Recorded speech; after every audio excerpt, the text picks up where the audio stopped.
مجھے یاد ہے، مجھے خوب یاد ہے، جب ہم کہیں سے تشکیل سے نظام الدین آتے تھے بنگلے والی مسجد، سیڑھی پر قدم رکھتے ایسے معلوم ہوتا تھا جیسے ہم اپنے گھر آ گئے، اپنے ماں باپ کے پاس آ گئے۔ سب سے پہلے یوسف بھائی ڈرائیور تھے نا، اللہ ان کی مغفرت فرماوے، پالنپور کے، وہ امیر تھے، اور ہم وہاں گئے تو بس اسٹینڈ پر کھڑے تھے۔ کہاں؟ انہوں نے ہم سے پوچھا کہاں جا رہے ہو؟ مرکز جا رہے ہیں۔ مرکز کیا ہے؟ بنگلے والی مسجد۔ وہاں کیا کرنا ہے؟ آدمی کہیں جاتا ہے تو کچھ لے کے جاتا ہے، کچھ لے کے آتا ہے، تو کیا؟ انہوں نے تو سوالوں کی بھرمار، امیر صاحب پہلی مرتبہ نکلے ہیں، ہم کو معلوم نہیں ہے، آپ بتاؤ ہم کو کیا؟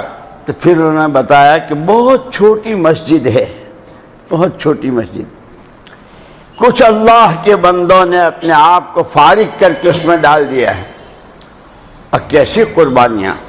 مولانا یوسف صاحب اور مولانا انعام الحسن صاحب رحمہم اللہ کو مولانا الیاس صاحب رحمۃ اللہ علیہ کاندھلے سے لائے تھے نظام الدین۔ یہ اپنے ہاں جھنجھانے میں اور کاندھلے میں بہت رئیس گھرانہ تھا، بہت ماشاءاللہ کھانا پینا دسترخوان۔ یہاں مولانا یوسف صاحب رحمۃ اللہ علیہ ایک دن گھر میں جائیں تو اماں جی کے پاس کچھ نہیں، باہر آئیں تو ابا جی کی تو نیت بندی ہے، اور بھوک ان کو بہت سخت، اور پورا جنگل، چائے کی پیالی نہیں ملتی تھی۔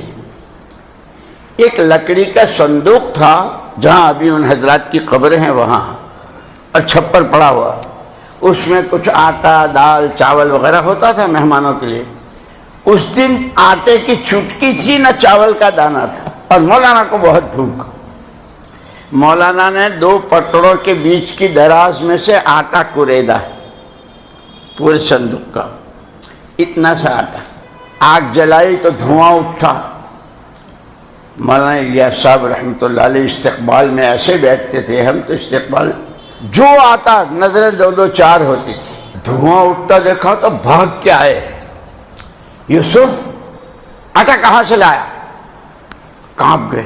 ابا جی چوری نہیں کی ہے، بھیک نہیں مانگی، مجھے بھوک بہت لگی، میں نے اس میں سے کوریدا ہے۔ کیا وہ وقت تھا! مولانا محمد الیاس صاحب رحمۃ اللہ علیہ فرمایا، یوسف آج کے بعد تیری 4 دیواری میں کبھی فاقہ نہیں آئے گا۔ سن 47 میں کروڑ پتی ہمایوں کے مقبرے میں پناہ لے رہے تھے، روٹی کو کھانے کو روٹی نہیں تھی، اور یہاں مہمان کھا رہے تھے۔ اللہ، اسی لیے دوستو مولانا یوسف صاحب رحمۃ اللہ علیہ فرماتے تھے، خالی آنے جانے کا نام تبلیغ نہیں ہے، تبلیغ تو ہماری سوچ بدل جائے۔ جیسے مولانا الیاس صاحب رحمۃ اللہ علیہ کے سامنے کچھ میواتی بیٹھے تھے، اور حضرت کی باتیں اور ان کی سادگی میواتیوں کی۔ مولانا ابوالحسن علی ندوی رحمۃ اللہ علیہ بیٹھے ہوئے تھے، اور ان پر بہت بے چینی کیا، اللہ حضرت اپنے آپ کو اتنا تھکا رہے ہیں، اور حال ان کا پتہ نہیں سمجھتے ہیں کہ نہیں، لیکن پوچھنے سے مولانا الیاس صاحب رحمۃ اللہ علیہ کو کوئی ضرورت پیش آئی تو وہ مجلس سے گھر کے دروازے پر گئے، تو مولانا علی میاں صاحب رحمۃ اللہ علیہ نے پوچھ لیا، یہ جو حضرت کہہ رہے تم سمجھ بھی رہے ہو؟ ہاں، نو کہہ رہو 4 مہینہ لو چلے جاؤ، نو کہہ رہا، ہم تو اتنی سمجھ رہے ہیں۔ خدا کرے یہ بھی سمجھیں کہ خدا کرے تم بھی یوں کہو، تم میواتی جیسے ان پڑھ تو نہیں ہو نا، تم تو بہت پڑھے لکھے ہو، تو خدا کرے تم بھی یہ سمجھو کہ مولوی صاحب ساری اس لیے کہہ رہے ہیں کہ 20 فروری کو 4 مہینے کی جماعتیں، ارے کہو نا انشاءاللہ۔